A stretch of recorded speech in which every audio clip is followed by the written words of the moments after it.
Welcome to part 2 of my video explaining how to create effective responsive search ads in your Google Ads campaign.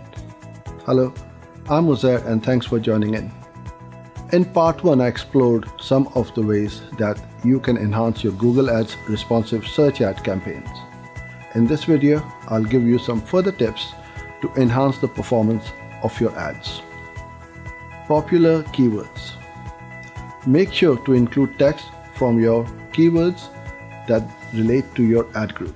This will improve the relevancy and effectiveness of your ads for the user. Ad strength. Try to get your ad strength to a good or excellent rating. This will give you feedback to help you improve the message to your users. Look at the recommended action steps within Google Ads to refine your campaign. Remove pinning. If you have previously pinned your headlines and descriptions, you may want to remove the pinning so that the Google Ads system can create more combinations of ads and improve the overall performance.